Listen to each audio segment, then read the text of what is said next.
आज का सर जो स्टूडियो के अंदर जो इनके बीजेपी के वो प्रकर्ता आते बोलने वाले, वहाँ हमारे सिख भाई ने ऑब्जेक्शन करा था कि बाबूजी एक बात बताओ, गुरुद्वारा कौन सा आपका बिजनेस कर रहा है? गुरुद्वारा कौन सा बिजनेस कर रहा है? उस लंगर पे भी आपने जीएसटी लगा रखा है। 1 करोड़ 2 करोड़ आदमी फ्री लंगर खाता है भाई साहब। दिल्ली में लाल किले में आदमी आता है बिहार यूपी पंजाब से, अचानक उसकी जेब में 1 रुपया नहीं होता, वो कहता बाबूजी पैसा नहीं है, भूख बड़ी तेज लगी। अरे गुरुद्वारा तो है यार। गवर्नमेंटों से मैं सवाल करना चाहता हूँ, वो कहते हैं अगर पब्लिक पढ़ जाएगी तो ये सवाल करेगी। पब्लिक को पढ़ा लिखा नहीं होना चाहिए, पब्लिक को अनपढ़ रखो, 5 किलो राशन पे पलते रहो। इनको विकास सिर्फ बाहर घंटा बजाए डंका बजाए बाहर पब्लिक को दिखाना कि हम बाहर बहुत कुछ कर रहे हैं, मगर जीरो ग्राउंड पे आपने देखा, हम आपको दिखा रहे थे कि ये हाल है जीरो ग्राउंड पे।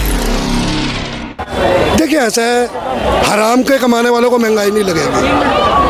जिसको हराम का पैसा या 2 नंबर का पैसा, जो भाई साहब रिक्शे वाले से पूछो 500 रुपये डेली कमाता है, इसको बोलो कि अपनी मेहनत के पैसे 10 रुपये कहीं दान नहीं करेगा, उसको पता है महंगाई क्या है। जिस बंदे की सैलरी भाई साहब 15,000 रुपये, उसमें 8-9 हज़ार रुपये घर का किराया देता है, वो कहता है खुराना जी 6,000 रुपये में घर नहीं चलता है। मेरे को यह चीज़ बताओ, उनको महंगाई लगती है जिनके पास हराम का पैसा है।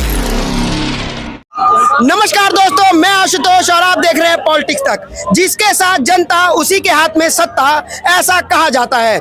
हम आपको पूरी खबर बताएंगे और जनता की राय दिखाएंगे, लेकिन उससे पहले आप अभी इस वीडियो को लाइक और चैनल को सब्सक्राइब करके रख लीजिए। बताइए। देखिए हमारा कहने का मतलब ये है, हम लोग ना काफ़ी दिन से यहाँ 4-5 साल से, लॉजिकल तो मैं यहीं से हूँ 40-50 साल से, मगर हम जो बेसिक मुद्दों पे कभी आवाज़ नहीं उठाते। अभी आप कह रहे थे कि गुरुद्वारे के खाने पर भी टैक्स लगा दिया सरकार ने। आज का सर जो स्टूडियो के अंदर जो इनके बीजेपी के वो प्रकर्ता आते बोलने वाले, वहाँ हमारे सिख भाई ने ऑब्जेक्शन करा था कि बाबूजी एक बात बताओ, गुरुद्वारा कौन सा आपका बिजनेस कर रहा है? गुरुद्वारा कौन सा बिजनेस कर रहा है? उस लंगर पे भी आपने जीएसटी लगा रखा है। 1 करोड़ 2 करोड़ आदमी फ्री लंगर खाता है भाई साहब। दिल्ली में लाल किले में आदमी आता है बिहार यूपी पंजाब से, अचानक उसकी जेब में 1 रुपया नहीं होता, वो कहता बाबूजी पैसा नहीं है, भूख बड़ी तेज लगी। अरे गुरुद्वारा तो है यार, गुरुद्वारा था, उस पर भी लंगर पे भी टैक्स, पढ़ाई पे भी लगा दिया है टैक्स। देखिए पढ़ाई का क्या है, गवर्नमेंटों से मैं सवाल करना चाहता हूँ, वो कहते हैं अगर पब्लिक पढ़ जाएगी तो ये सवाल करेगी।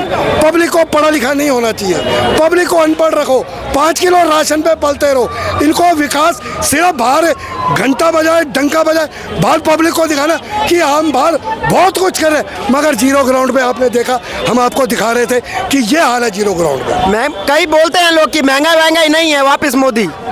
देखिए ऐसा है, हराम के कमाने वालों को महंगाई नहीं लगेगी।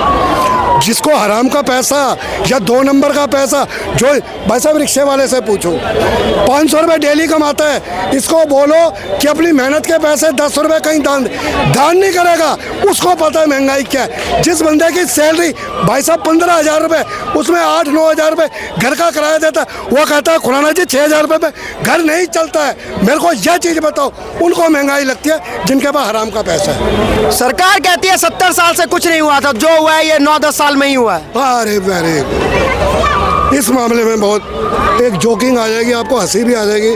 शायद मैं आपको कहूँगा मेरी उम्र ही 9 साल है, लेकिन लग नहीं रहा है 9 साल उम्र है। सर 2014 के बाद पैदा हुआ हूँ। उससे पहले कोई जन्म नहीं ले रहा था क्या देश में? भाई साहब पत्तल पहन के घूम रहे थे सब। ये जितने आदमी हैं ये रोटी नहीं खाते थे, गोबर खाते थे। ये जितना बड़ा चांदनी चौक है, यहाँ इंसान नहीं रहते थे, जानवर रहते। हो दिस यार, लॉजिकल पॉइंटों पे बात कीजिए। 60 सालों में कुछ नहीं करा, सारा कुछ अंग्रेज लूट के ले गए। कांग्रेस ने 60 साल के अंदर ये एम्स बनाए, ये हवाई जहाज बनाए, यहाँ तक के लोग कहते हैं मिलिट्री के पास कुछ नहीं था। भाजपा कहती थी हिंदू डरी रहती थी पहले। ये देखिए अपना मुद्दों को हिंदू मुस्लिम पे लाएंगे तो ये चीज़ों पे अपना, मैंने आपको क्या कहा, अपना अनपढ़ भी पढ़ा लिखा हो गया, उसे पता हमने जो 2024 में वोट डालना किस बेस पे डालना। ये जनता जाग गई है भाई साहब, पहले सोई हुई थी, अब जागी है। लगता है कोई फर्क पड़ेगा? आपको नहीं लगता? पहले भी लोग, ये 2014 के चुनाव में भी लोगों ने यही कहा था भैया फर्क पड़ेगा नहीं पड़ेगा। देखो भाई साहब ऐसा होता है, एक आपको थोड़ी चोट लगती है, आपकी उंगली कटती है, जब आपका पैर कटने की नौबत आती है ना तो आदमी को दर्द याद होती है, यार अब पैर कटने की नौबत आ गई, अब इसका पूरे प्रॉपर इलाज करना। 56 इंच का सीने वाले को कौन हिला पाएगा? हाय हाय हाय हाय, आप ही बताते, 56 इंच मैंने तो नापा नहीं है। हाँ, ये मोदी जी के लिए बहुत बढ़िया सवाल है, वो एक्टर बहुत बढ़िया है यार, सूट की करीज नहीं टूटने देंगे। पर वो भैया कह रहे राहुल गांधी जैसा है, भैया कह रहे राहुल गांधी जैसा। क्या राहुल गांधी जैसा? क्या राहुल गांधी भैया एक्टर हैं, राहुल गांधी एक्टर है? जो मतलब लोकसभा में आंख मारते हैं, इशारा करते हैं, विदेश में जाके जब इंडिया में G20 का ऑर्गेनाइजेशन, इतना बड़ा ऑर्गेनाइजेशन का यहाँ पे वो किया जा रहा था, तो विदेश में जाके भारत के अगेंस्ट अपना स्पीच दे रहे थे। राहुल गांधी अच्छा, बहुत अच्छा, कौन मिलेगा, एक्टर मिलेगा? बहुत अच्छा सवाल है। जब राहुल गांधी कहते हैं मेरे सदन में भाषण ही काट देते, मैं बोल के करूँगा क्या? मेरी जनता भी नहीं सुन पाती है, ठीक है? रद्द कर देते हैं वो। नहीं, ऐसा था, पूरा प्लान था इनका, पूरा IPL फैक्स था। गुजरात के जज को भी पता था इसकी संस्था भी खत्म हो जाएगी, इसकी बंगला भी चले, इसे 2 साल की सजा दे। कौन सा इतना बड़ा क्राइम कर दिया? मोदी सर को चोरी कहा था, चोरी 10 साल की भी सजा दे सकते थे। G20 मोदी जी ने कराया इतना अच्छा। भाई साहब हमारे नंबर था। ऐसा आप कहेंगे राम मंदिर मोदी जी ने बनवाया, सुप्रीम कोर्ट ने बनाया। दवाई कोरोना की नहीं, दवाई कोरोना की किसने बनाई थी? मोदी जी ने, साइंटिस्ट ने बनाई थी। चंद्रमा पे कौन गए? साइंटिस्ट गए। क्या बातें कर रहे हैं सर, सारी चीजें उनकी बात कर रहे हैं आप। बताइए। इन्होंने कहा कि मोदी जी ने राम मंदिर नहीं बनवाया। 2014 से पहले कांग्रेस के जो ये वकील हैं कपिल सिब्बल, वो हर जो भारत की सभ्यता के विरोध जो चीज होता है उसके अगेंस्ट वो वकील रहते हैं। G20 लेकिन हमारा नंबर था तो आया, नहीं तो मोदी जी लेके नहीं आया, ऐसा कहना इनका। अच्छा, मान लिया हम, ठीक है, ये हमारा नंबर था, हमने इसको सिक्योर तरीके से संपन्न कराया। कॉमनवेल्थ हुआ था ना, दिल्ली कॉमनवेल्थ गेम, घोटाला क्या हो गया था कांग्रेस के टाइम बताइए में? भैया, कॉमनवेल्थ गेम में घोटाला हो गया था। सर अभी आप ये देखिए, मैं पीछे सर्च कर रहा था, अभी सुप्रीम कोर्ट ने एक चिट्ठा खोला है, सरकार से जवाब मांगा है कि आपके पास 90% इलेक्शन में फंडिंग आती है, 1 रुपये में 90 पैसे आपके पास फंडिंग आती है, और 10 पैसे जो फंडिंग है सारी पार्टी। इसका मेरे को जवाब दीजिए, ये फंडिंग कौन करता है? 8000 करोड़ का है बीजेपी। जी हाँ, ये कहाँ से आ रहा है पैसा? देश की जनता। पहले नहीं पहले रॉबर्ट वाड्रा अंकल से पूछना चाहूंगा कि क्या था और आज कहाँ है, वो भी पूछना चाहूंगा ना। इतनी सारी रॉबर्ट वाड्रा आ गया बीच में। नहीं सुनो, हरियाणा में इतनी सारी जमीन, गुड़गांव DLF मॉल, ये मॉल कहाँ से आया, कहाँ से आया? बच्चे, हाँ 18 साल की हुई नहीं है, कितने हजार करोड़ की? 1600 करोड़ की कहाँ से आई? ये भैया इंडिया की संपत्ति थी, इन्होंने लूटी। 70 साल तक लूटी। बोफोर्स घोटाला, कितना नाम बताए थी? कितने आदमी जेल में है? कोई नहीं है घोटाला नहीं, मतलब हमारा कानून कमजोर है। कानून नहीं। सोनिया गांधी, राहुल गांधी, रॉबर्ट जेल में थोड़े बाहर हैं जी। राहुल गांधी बेल पे बाहर है। नहीं, बेल पे है ना, तो ऐसा तो बहुत केस चलते रहते हैं आदमियों पे। अभी ये सरकार अगर नीचे आ जाएगी, इनका चिट्ठा को कांग्रेस खोलेगी। एक संशोधन हुआ लोकसभा में। ये तो एक तो सत्ता में थे, जो भी जो भी खुल रहा था, अभी सत्ता में रहते हुए भी खुल रहा था। ये तो सत्ता में 9 साल में कोई एक घोटाला बता दो आप। अभी आप ये एक छोटी सी पार्टी है यार, एक कीड़ा मकोड़ा पार्टी है आम आदमी पार्टी। नाक में दम कर दिया इन्होंने। कांग्रेस को खत्म कर रही है आम आदमी पार्टी और बोल रहे हैं कीड़ा। संजय सिंह से मोदी जी डर गए इसलिए जेल में ठूस दिया। संजय सिंह से मोदी जी डर सवाल गए। की बारी है इस बार। संजय सिंह कहाँ थे जी? जब वो विधायक नहीं थे तो संजय सिंह टिकट बेचते थे। कहाँ से आए इनके? मोदी जी चाय बेचते थे। हाँ जी, मोदी जी चाय बेचते। केतली नहीं देखी, पिताजी चाय बेच रहा था भाई, केतली नहीं देखी मैंने। वो तो पढ़ा लिखा इंसान है। अवार्ड चाय बेचते थे, केतली नहीं देखी। भैया चाय बेचना ठीक होता है कि टिकट ब्लैकमेलिंग करना सही होता है? लेकिन केतली नहीं देखी। टिकट ब्लैकमेल करना ठीक होता है या चाय बेचना ठीक होता बताइए है? अंकल, चाय बेचना ठीक या केतली? आज कौन सी टिकटें ब्लैक में नहीं होती? अब तो चाय बेच रहा। 1400 रुपए की टिकट हो गई हॉल की यार। 2-2, 3-3 गंगा जल पे भी टैक्स लग गया। लेकिन एक बात बताइए, आप स्टूडेंट हैं, हम भरवा देंगे। पढ़ाई पे टैक्स लग गया 18%, इसके लिए क्या कहेंगे? क्या पढ़ाई पे टैक्स लगे? 18% GST है किताब कॉपियों पे। पता नहीं है आपको? हाँ 50% होगी सर, 2024 तो आने दो। आपके बच्चे पढ़ेंगे नहीं। जीएसटी कब नहीं पढ़ जा स्कूल में बच्चों को पढ़ाई में नहीं था पहले पढ़ाई में सुनो पढ़ाई में नहीं। अरे सुनिए, मैं प्राइवेट में स्कूल में अध्यापक रहा हूँ। वहाँ पर 50% डिस्काउंट हमें मिलता था। हमारी जो अगर सिलेबस लगाओगे हमें आपको 50% डिस्काउंट देंगे। तो अब जो कभी जो है 350 की थी, हमें कितने में पड़ रही? सरकारी स्कूलों में नहीं हुआ करता था। प्राइवेट की बात कर रहा हूँ ना मैं सरकारी की बात कर, दिल्ली में सरकारी स्कूल में बच्चे पढ़ते हैं। सरकारी में तो फ्री है भाई साहब। किताब कॉपी बाहर से खरीदना। नहीं बिल्कुल फ्री। अरे यार मैंने पढ़ा है, बाहर से खरीदना पड़ता है। केजरीवाल तो दावे करते हैं कि नहीं किताब बाहर से मिलता है, बाहर से नहीं बातें बता रहे हो आप। कोई नहीं, अगर पढ़ेंगे तो उसके लिए टैक्स दे देंगे। दिक्कत की बात क्या है? 18% गरीब का बच्चा कहाँ से लाए? गरीब का बच्चा पढ़ाई लिखाई के लिए छोटी क्या बच्चों वाली बात पढ़ेंगे तो नहीं, देंगे नहीं क्या? पढ़े लिख कर गरीब का बच्चा ना पढ़े। अरे सब पढ़ रहे हैं। कौन सा गरीब है आपके लिए? कौन सा गरीब है? पढ़ लिख के कौन सी आपने नौकरियां कर लेनी है?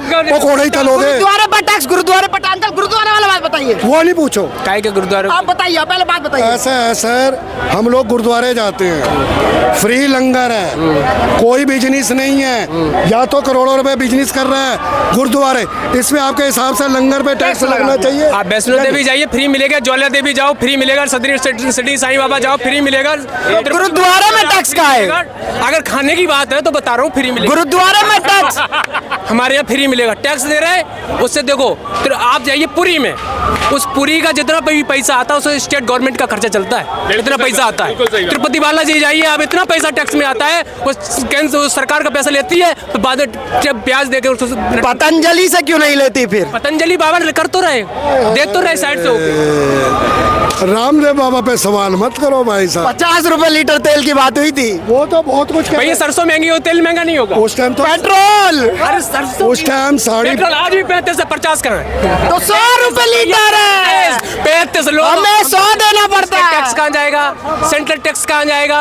ये कहाँ जाएंगे? कांग्रेस के टाइम बताइए ना। में वो साड़ी पहन के, कांग्रेस के टाइम में साड़ी पहन के भागे थे। 101 रुपया। अब ये सरकार जाएगी तो बुर्खा पहन के भागेंगे। एक बात बताइए, लेकिन आपने राजस्थान की बात कही। राजस्थान में जो है वो गैस अभी भी 500 रुपए में मिलता है। अभी नहीं है, अभी सिलेंडर सभी को नहीं मिली है भैया। मिलता है कागजों में लोगों को मिलता है। हमने बात है, कागजों में बात करके आया, हम मिलता है। अब देखो वहाँ की चिरंजीवी योजना है, नाम सुना उसका? चिरंजीवी योजना का राजस्थान में कितने लाख की हो? कितने लाख की? अब तुम बता दो मेरे को। आप बताइए ना, आप बताइए। सिलेंडर आप बताइए ना, आयुष्मान योजना की बात। आयुष्मान योजना हमारे मोदी सरकार देते 5 लाख का। हाँ, दिल्ली में 5 लाख का कार्ड बनवाइए आप। इंडिया के किसी भी स्टूम में चले जाइए, आपको फ्री इलाज होगा। दिल्ली मना करती है। नहीं करती है। कौन कर सकता है? सारे हॉस्पिटल में नहीं ले रहे हैं। वही तो दिक्कत है, नहीं ले रहे हैं। गरीबों को 1 लाख का इलाज कर रहे हैं, 5-5 लाख रुपए लेके। मैं बता रहा हूँ कि मैं भी गवर्नमेंटेड है, उनकी बात कर रहा हूँ मैं। तो गवर्नमेंट में तो पैसे वैसे ही नहीं लगते। अब चिरंजीवी योजना की बात करो पहले। वहाँ नहीं जाइए आप, चिरंजीवी योजना करो। वो 25 लाख का है। अब वो बंदा बीमार हो गया राजस्थान का, वो आएगा दिल्ली, क्या 25 लाख मिलेंगे उसको?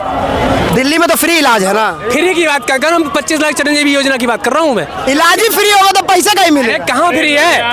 फ्री कहीं नहीं है। सरकारी में वाला दवाई मिलेगा, 1 रुपया वाला दवाई खरीदना पड़ेगा। हॉस्पिटल में क्यों जाएगा? प्राइवेट में नहीं जाएगा भाई। 25 लाख का योजना है। राजस्थान से फिर दिल्ली क्यों आएगा? क्यों नहीं आएगा? फैसिलिटी बढ़िया चाहिए, वहाँ से यहाँ आना नहीं पड़ेगा। ये बताओ। ये जो फ्री वाला पॉलिसीज लाए हैं ना केजरीवाल जी, आप वेनेजुएला का हिस्ट्री पढ़िएगा। फ्री वाला पॉलिसीज वेनेजुएला के जीडीपी को खत्म कर दिया।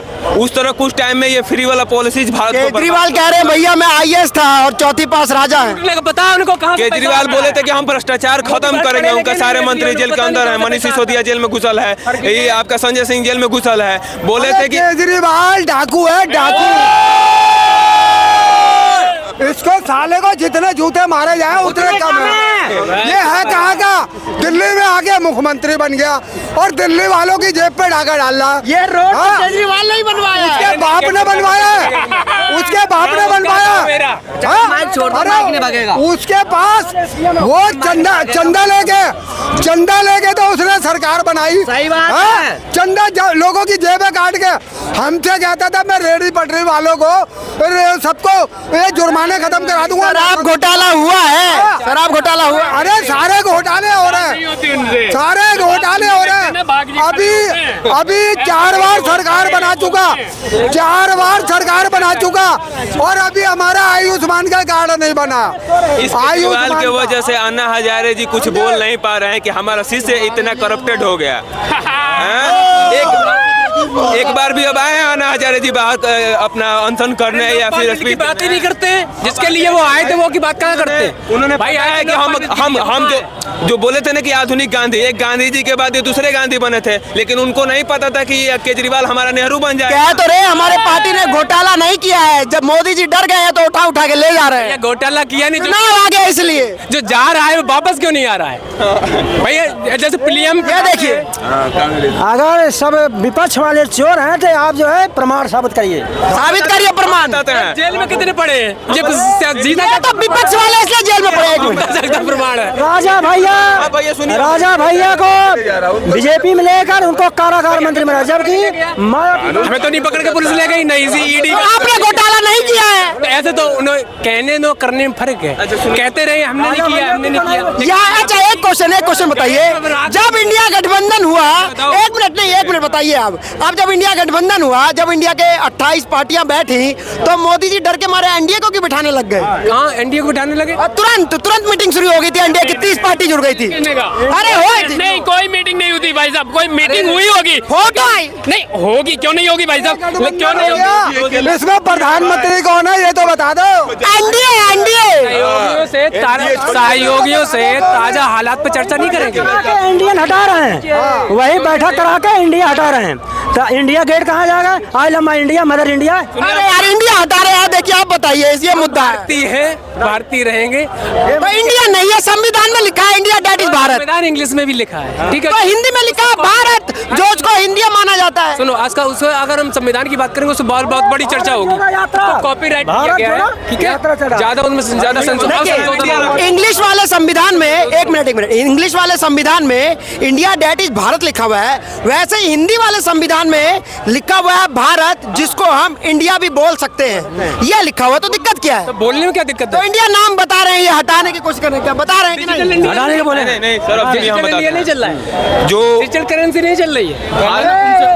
ये सब आरएसएस के चमचे हैं। आरएसएस जो है हमारे से मेक इन इंडिया पॉलिटिक्स कर रहा है, हमारे से ये उसी जो है कटपुतली तरह नाच रहे हैं, कटपुतली तरह नाच रहे हैं, डांस कर रहे हैं। कारगिल के युद्ध में आरएसएस गोला बारूद पहुंचा रही थी, कारगिल गोला बारूद पहुंचा रही थी, आप बताइए कहाँ पहुँचा रहे थे? कहाँ पहुंचा है? राशन पहुंचा रही थी, दे रही थी, मदद कर रही थी, आरएसएस ही खड़ी थी ना, आरएसएस कारगिल 50 किलो दे रही थी गरीबी रेखा वाले को, अंत्योदय को। ये जो कांग्रेस पार्टी ये जो है बीजेपी का यूनिट कर दिया, यूनिट करके जो है परिवार का नाम भी काट दिया। अब बताते हैं, अब रिप्लाई सुनिए, आप सुनो, कांग्रेस बनाया किसने था? कांग्रेस सब बनाया, सब संसद नहीं, हम बताते हैं, आज ये उजाड़ रहा है, कांग्रेस बेच रहा है। इधर आइए, क्या कह रहे हैं भाजपा बेच रहा है सब कुछ। भाजपा बेच रही है, कांग्रेस हर संस्था को चलाया, बिजनेसमैन के हाथों में दे रहे रेल विभाग, डाक विभाग, शिक्षा विभाग, काला धन घोटाला, ये देखिए, कांग्रेस सब घोटाला। सुनिए पहले एक और बड़ी बात, भाजपा ने घोटाला किया, बताइए। सुनिए बाद में देखेंगे, एक मिनट सब कुछ बेच दिया। अरे क्या क्या बेचा है? रेल बेच दिया, प्लेन बेच दिया, ट्रेन बेच दिया, अदानी को, अंबानी को। सही है। महंगाई भ्रष्टाचार मेन घोटाला, क्या बिका? महंगाई भ्रष्टाचार मेन घोटाला, मेन घोटाला बताइए, आप जवाब दीजिए। बेच दिया। सुनो ये नहीं सुनेगा। ये इसके परिवार में अगर 15 बंदे भी होगा ना, किसका वोट जाएगा? सिर्फ जाएगा राहुल को, 14 का वोट जाएगा बीजेपी देखने भाजपा आ रही है 2024 में। जब से बोलते हैं भाजपा आएगी, जितना 5 राज्य में कौन कौन आ रहा है? बीजेपी आ रही है, मध्य प्रदेश में तो मामा आ रहे हैं, 3 में बीजेपी, मामा का नाम मोदी जी लेकर आ रहे हैं, लेकिन 3 में बीजेपी है। नाम लेने से क्या होगा? शिवराज सिंह चौहान का नाम नहीं ले रहे हैं मोदी जी, मोदी जी प्रधानमंत्री है, बीजेपी के अध्यक्ष नहीं है, लेकिन रैली तो करते हैं ना सर। वो बीजेपी के शिवराज सिंह आएगा ऐसे बोलेंगे? क्या बोलेंगे तो? अरे रैली कर रहे हैं, कार्यकर्ता के हिसाब से जब आएंगे तो आ जाएंगे। मुख्यमंत्री के चेहरा शिवराज सिंह चौहान है। अभी चुनावी रैली नहीं हुई वहाँ, अभी जो भी हुए जो भी शिलान्यास आराम से आना, योगी मोदी नहीं है। तो दोस्तों यहाँ पर आपने जनता की बात सुनी, जो जिसके साथ जनता है उसी के हाथ सत्ता है। मैं आशुतोष और आप देख रहे थे पॉलिटिक्स तक। जय हिंद, जय भारत।